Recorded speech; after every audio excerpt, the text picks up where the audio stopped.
السلام علیکم dear readers, کیسے ہیں آپ سب؟ امید کرتی ہوں سب خیریت سے ہوں گے۔ تو جناب محرم تھی اس لیے ایپیسوڈ نہیں دی، آپ سب تو جانتے ہی ہیں۔ خیر یہ ہے ربائی کی ایپیسوڈ 40۔ اچھا رسپانس دیجیے گا۔ چلتے ہیں اپنے ناول کی طرف۔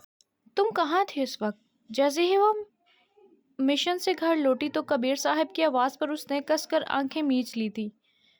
جب سے انہوں نے وہ تصویریں دیکھی تھیں وہ اس کے اور دشمن بن گئے تھے۔ اس کو تو سمجھ نہیں آتا تھا کہ زہرا نے اتنی دیر اس ٹاکسک فیملی کے ساتھ گزارا کیسے کر لیا تھا۔ یہ سب تو بس نام کی فیملی تھی، لیکن اصل فیملی تو زہرا کی کیس تھا جس کے ساتھ وہ خوش تھی، اور اسی بات کا اطمینان تھا اسے کہ وہ جس سے محبت کرتی ہے اس کے ساتھ ہے۔ کام پر تھی۔ آپ کیوں پوچھ رہے ہیں؟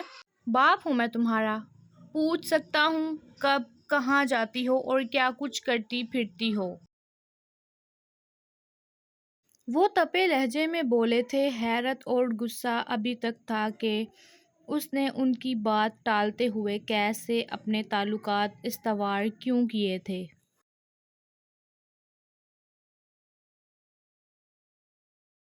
میں جواب دینا ضروری نہیں سمجھتی، یہ کہہ کر وہ جانے لگی تھی جب وہ بیچ میں آئے تھے۔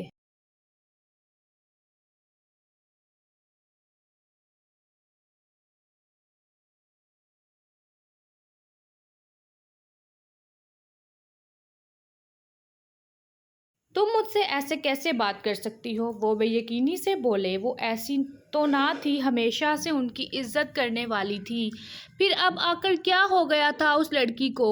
جیسے آپ کر سکتے ہیں، آپ بھی تو مجھے حقارت سے پکار رہے تھے جبکہ میں آپ کا خون ہوں، مگر آپ تو شاید اپنی بہن اور بھائیوں کے علاوہ کسی کو اپنا مانتے ہی نہیں ہیں۔ یہ کہہ کر وہ اپنے کمرے میں جا چکی تھی۔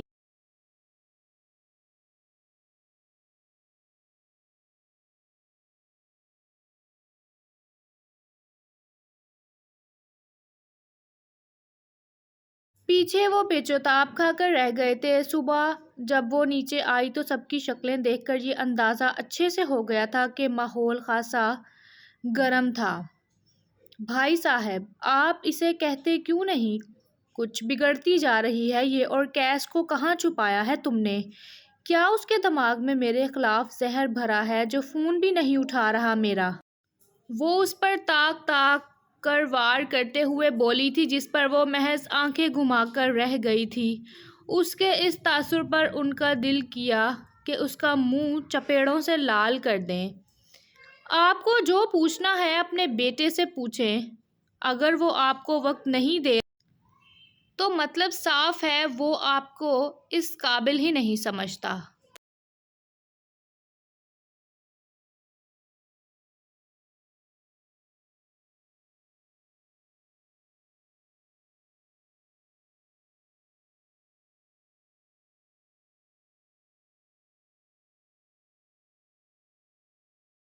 وہ مزے سے ناشتہ کر کے اٹھتی، ٹیشو سے منہ تھپاتی، انہیں آگ لگا کر وہاں سے جا چکی تھی۔ پیچھے وہ اپنے بھائیوں کو باتیں سناتی آج زہرا کا پیچھا کرنے کو نکلی تھی کہ آخر وہ کہاں جاتی ہے۔ ایک دو میٹنگز اٹینڈ کرنے کے بعد وہ ایک مال میں اپنی کچھ شاپنگ کرنے آئی تھی۔ جب وہ ایک لانگ فراک لے کر ٹرائل روم میں گئی تھی، جب سے زہرا بن کر گیٹ اپ چینج کیا تھا، ایسے کپڑوں کو مہینوں سے ہاتھ تک نہ لگایا تھا۔ جیسے ہی وہ فراک پہن کر زپ بند کرنے کی کوشش کرنے لگی تو اس کا ہاتھ پہنچ نہیں رہا تھا۔ اچانک زمین پر دھمک محسوس کر وہ پلٹی تو سانول کو اپنے پیچھے موجود پا کر اس کے رہے سہے اوسان خطا ہوئے تھے۔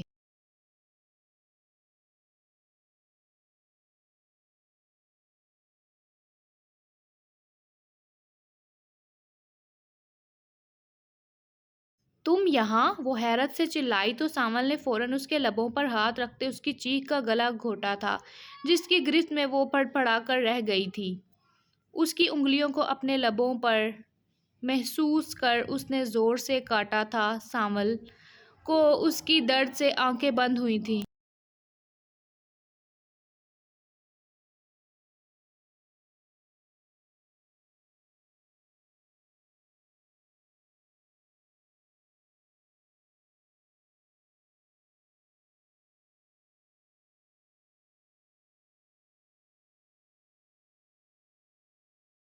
مگر پھر بھی اس نے ہیزل کو آزاد نہ کیا تھا۔ بہت جلدی ہے تمہیں مجھ پر اپنے پرنٹس چھوڑنے کی؟ ناٹ بیڈ، میں بھی یہی کرنا چاہتا ہوں اگر تمہیں منظور ہو تو۔ وہ سامنے لگے شیشے میں اس کی آنکھوں میں آنکھیں گاڑے دھیرے دھیرے اس کی کمر پر انگلی سے لکیر کھینچتا بولا تو وہ بے بس پرندے کی مانند پھڑ پھڑا کر رہ گئی تھی۔ دل چاہا ایک کرارا وار کرے مگر نگاہیں اسی کی شرٹ سے جھانکتی سفید پٹی پر گئی تھی جہاں وہ نشان آب و تاب سے موجود تھا۔ ابھی پچھلے وار سے ہی گھائل تھا وہ، تو پھر نیا وار سہنے کیوں کر آیا تھا؟ اس کی آنکھوں پر زخم محسوس کر وہ سرشار ہوا تھا۔ دوبارہ مارنا چاہتی ہو؟ وہ اس کے کانوں میں سرگوشی کرتے دھیرے سے اس کی لو پر لب رکھتے بولا تو اس کی پورے جسم میں کپ کپی طاری ہوئی تھی۔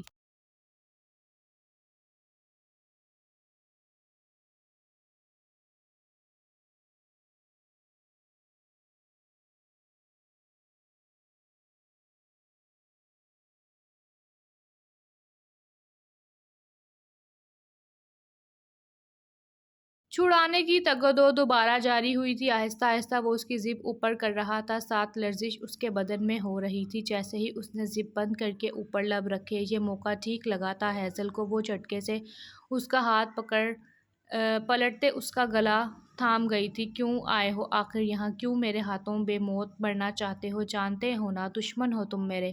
وہ آنکھوں میں قہر لیے بولی، جس پر وہ آنکھوں میں رنجیدگی لیے یکٹک اسے دیکھنے لگا۔ میں جانتا ہوں بھولنا آسان نہیں، مگر وہ سب میرے اختیار میں نہیں تھا۔ میں نہیں چاہتا تھا ایسا۔ میں نے بہت ڈھونڈا تمہیں۔ ابھی وہ بول ہی رہا تھا کہ وہ اپنی خفیہ جیب سے گن نکالے اس کے لبوں پر رکھ گئی تھی۔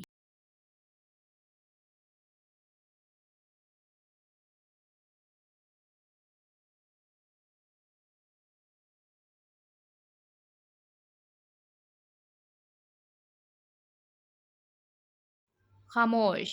مارنا اختیار میں تھا پر محبت نہیں۔ پھر کس منہ سے میرے سامنے کھڑے ہو؟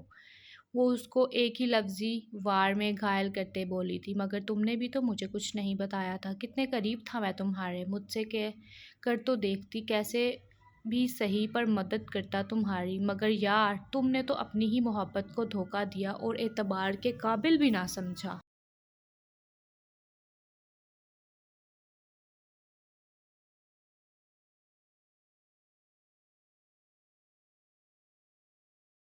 وہ جیسے اسے جتا گیا تھا، مگر یہ بات ہیزل کو بہت بری طرح کھلی تھی۔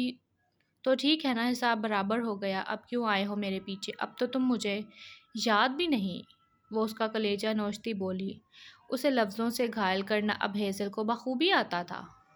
جھوٹ کہہ رہی ہو تم، کیونکہ آنکھیں تمہاری کچھ اور ہی کہہ رہی ہیں۔ وہ اس کے گال پر ہاتھ رکھتے بولا تھا، جس پر وہ تھپڑ مارتے اس کا ہاتھ جھٹک گئی تھی۔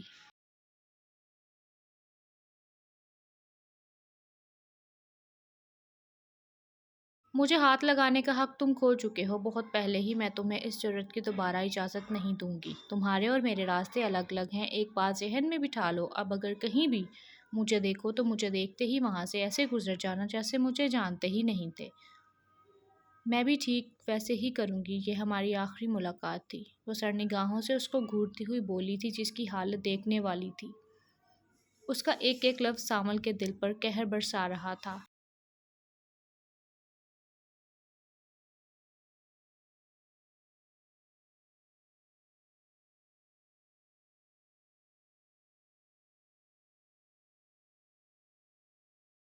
کیا وہ نہیں جانتی تھی کہ وہ اپنے لفظوں سے اس کے دل کو لہو لہان کر رہی ہے؟ اگر وہ اس کو قصوروار ٹھہرا رہی تھی تو وہ بھی اس کے ساتھ بالکل برابر کی قصوروار تھی۔ اس کو اپنی غلطی کیوں نظر نہیں آ رہی تھی؟ جب وہ معافی مانگنے کو تیار تھا، اس کی غلطیوں کو بھی نظر انداز کرنے کے لیے تیار تھا، تو پھر وہ کیوں نہیں اس کو دوسرا موقع دے رہی تھی؟ وہ سمجھ نہ سکا۔ آنکھیں بے ساختہ نم ہو گئی تھیں، مگر سرخ آنکھوں میں لیے وہ دانتوں تلے اپنے لب سختی سے کچل گیا تھا۔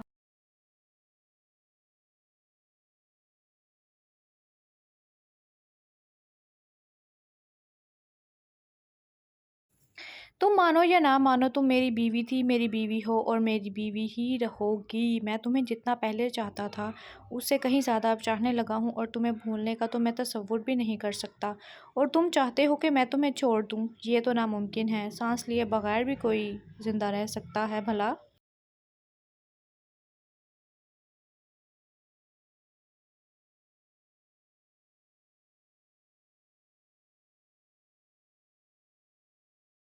وہ اس کو دونوں ہاتھوں سے پکڑ کر اپنے قریب ترین کرتا ہوا بولا تھا۔ دونوں کی ناک ایک دوسرے کی ناک سے ٹکرا رہی تھی، لبوں کے درمیان صرف ایک بال کا فاصلہ تھا۔ اس کی اتنی قریبی پر ہیزل بری طرح لرز کر رہ گئی تھی۔ آخر چاہتا کیا تھا؟ وہ کیوں اپنے ساتھ ساتھ اس کی بھی زندگی مشکل بنا رہا تھا؟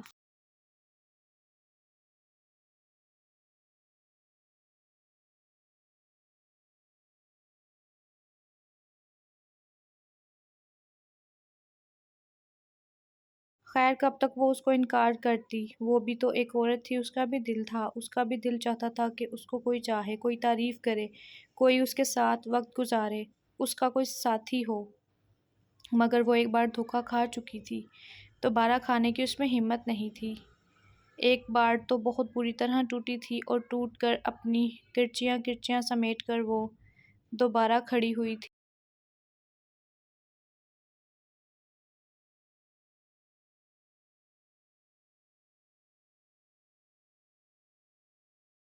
مگر اس بار اگر وہ ٹوٹتی تو جڑنا ناممکن تھا، یہ بات وہ اچھی طرح جانتی تھی، اس لیے وہ سامل کو دوسرا موقع نہیں دے پا رہی تھی۔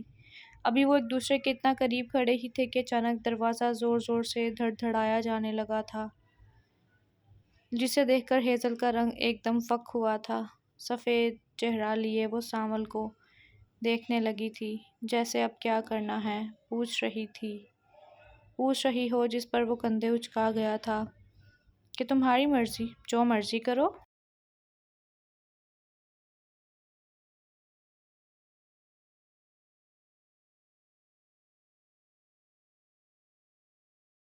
اس کا یہ قول انداز دیکھ کر ہیزل کے تن بدن میں آگ لگ گئی تھی۔ ایک تو وہ اس کو اتنی بڑی مشکل میں پھنسا چکا تھا، اور اب کہہ رہا تھا کہ جو کرنا ہے کرو۔ اس کا دل کیا اس کو کچا چبا جائے، مگر اس کو اس سچویشن کو خود ہی ہینڈل کرنا تھا۔ وہ کان لگا کر سننے کی کوشش کرنے لگی تھی کہ باہر تھا کون، مگر جلد ہی اسے اندازہ ہو گیا تھا کہ باہر کوئی اور نہیں بلکہ اس کی اپنی پھوپھی موجود تھی۔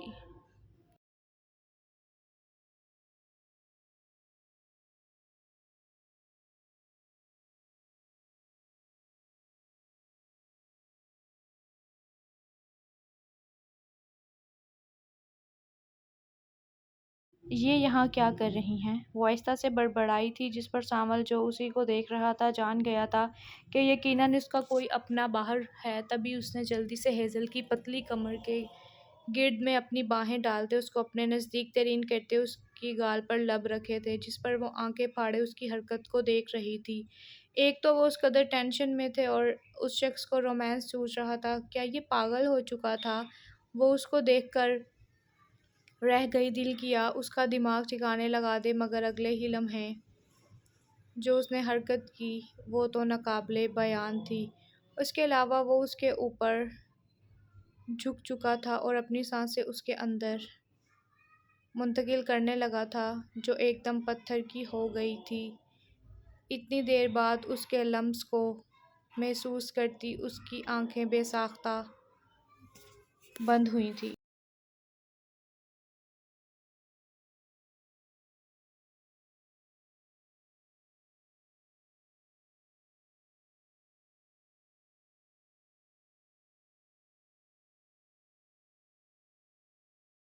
اپنی مٹھیاں کس کر بھیج گئی تھی وہ۔ ہوش تو تب آیا تھا جب تیسری دفعہ دروازہ کھٹکھٹایا گیا تھا، بری طرح سے۔ دروازے پر جو بھی موجود تھا دروازہ توڑ کے اندر آ جانا چاہتا تھا۔ اس سے اور برداشت نہ ہوا تو سامل بمشکل اس سے الگ ہوا تھا اور اس کے سرخ پڑتے چہرے کو دیکھا تھا، اور اس کے کانوں کے پیچھے بال اڑے سے تھے۔ وہ اسے ایک دفعہ پھر اپنے نزدیک ترین کر چکا تھا اور دوسرے ہاتھ سے دروازہ کھول چکا تھا۔ جیسے ہی دروازہ کھلا، کیس کی ماں چیل کی طرح اندر جھپٹی تھی اور ان دونوں کو دیکھنے لگی تھی۔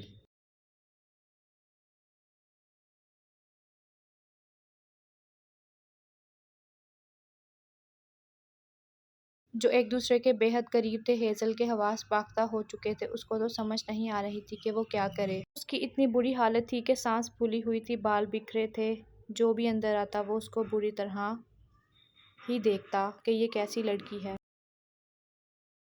اس نے فوراً سے اپنے بال درست کیے تھے اور اپنی پھوپھو کی طرف مڑی تھی۔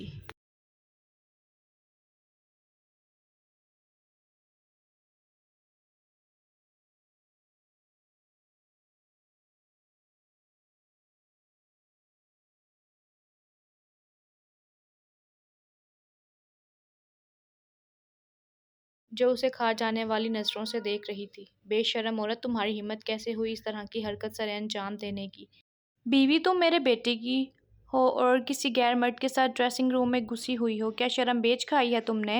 بد چلن لڑکی، وہ غصے سے چلائی تھی، بس نہیں چل رہا تھا کہ اس کے بال پکڑ کر کھینچ ڈالتی۔ جیسے ہی وہ اس پر جھپٹنے لگی تھی، بیچ میں سانول آتے ان کو پیچھے کو دھکیل چکا تھا۔ خبردار، جو آپ نے اس کو ہاتھ بھی لگانے کی کوشش کی تو بہت برا پیش آؤں گا میں۔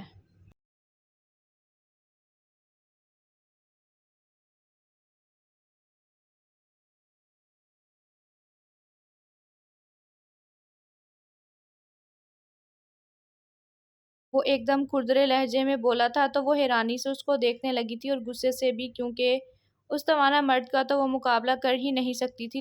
لیکن جو ان کے ساتھ لوگ کھڑے تھے، چہمہ گوئیاں کرنے لگے تھے، وہ بھی ہیزل کو ہی قصوروار ٹھہرا رہے تھے اس سے پہلے کہ ہیزل کچھ بولتی۔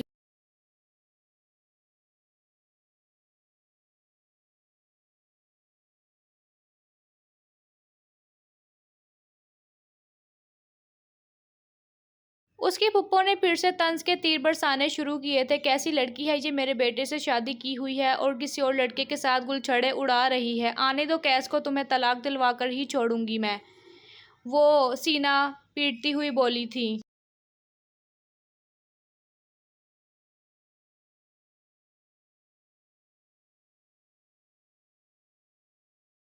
جس پر ہیزل نے انہیں ایسے دیکھا تھا جیسے کہنا کیا چاہ رہی ہو کہ بین کیوں ڈال رہی ہیں، آرام سے بھی تو بات کی جا سکتی ہے، ابھی پولیس کو بلوا کر تجھے اندر کرواتی۔ وہ منہ پر ہاتھ پھیرتی ہوئی بولیں تو ایک دم ان کی آنکھوں میں آنکھیں ڈالتے ہوئے بولا تھا۔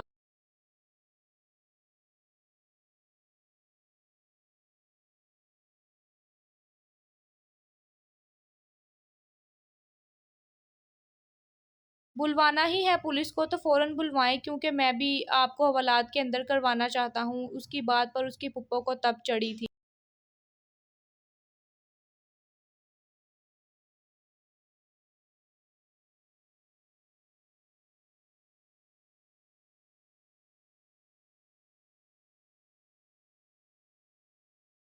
میاں تم کیوں بیچ میں آ رہے ہو، یہ ہمارے گھر کا معاملہ ہے، وہ ہاتھ نچاتی بولیں۔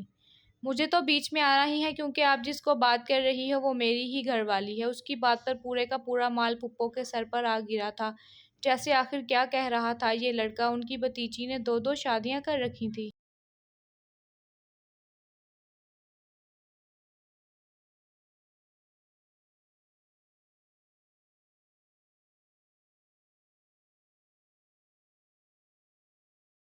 استغفر اللہ، استغفر اللہ، وہ کانوں کو ہاتھ لگانے لگی تھی۔ لوگوں نے ان کی ہاں میں ہاں ملائی تو اس کی پھپھو ہیزل پر جھپٹی تھی۔ بتا جلدی جلدی، سچ کیا ہے، ان کو بتا کہ تو میرے بیٹے کی بیوی ہے، کیوں جھوٹ بول رہی ہے اور اس لڑکے کو بھی لارا لگایا ہوا ہے۔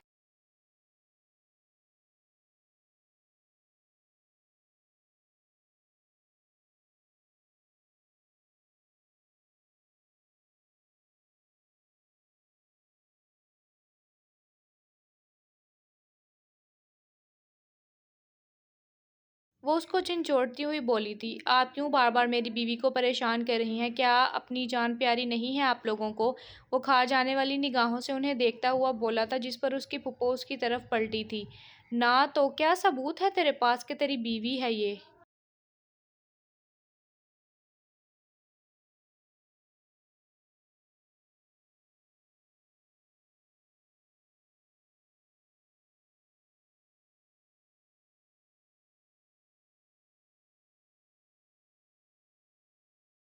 وہ ہاتھ گھماتے ہوئے بول رہی تھی، ساتھ ہی لوگوں نے بھی اس کی ہاں میں ہاں ملائی تھی۔ اپنے ساتھ لوگوں کو ملتا دیکھ وہ اور شیر ہوئی تھی، جس پر سامل نے بیزار تاثر چہرے پر سجاتے ہوئے اپنے فون سے اپنی اور ہیزل کے نکاح کی فوٹو نکال کر ان لوگوں کو دکھائی تھی، جس پر اس کی پھپھو تو گرنے والی ہو گئی تھی۔ آخر یہ لڑکی چاہتی کیا تھی؟ کیا کیا تھا انہوں نے؟ یہ تمہارے ساتھ شادی کیسے کر سکتی ہے؟ اس کی شادی تو میرے بیٹے کے ساتھ ہوئی ہے۔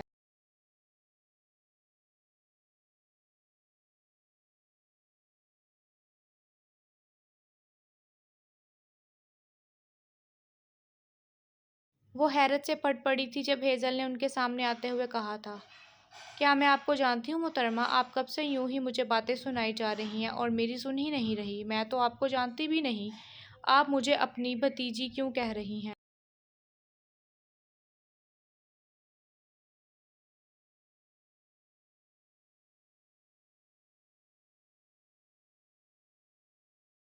وہ انجان لہجے میں کہتی ہوئی نظریں ترچھی کرتے ان سے لا تعلق ہو گئی تھی، جس پر اس کی پھپھو وہیں بے ہوش ہو کر گر گئی تھی۔ کیسی لگی کہ اس کمنٹس میں ضرور بتائیے گا، زیادہ سے زیادہ لائکس کریں، کمنٹس کریں۔ انشاءاللہ اس کو ہم جلدی سے وائنڈ اپ کر لیں گے اور ہمارے دوسرے ناولس پہ بھی اچھا رسپانس دیں۔ یار ستمگر دوسرے چینل پہ اپلوڈ ہو رہا ہے، اسے بھی جا کر پڑھیں، اور نیلام عشق بھی 1-2 دن کے اندر اندر ختم ہو جائے گا۔ ملتے ہیں نیکسٹ ایپیسوڈ میں، اپنا خیال رکھیں، اللہ حافظ۔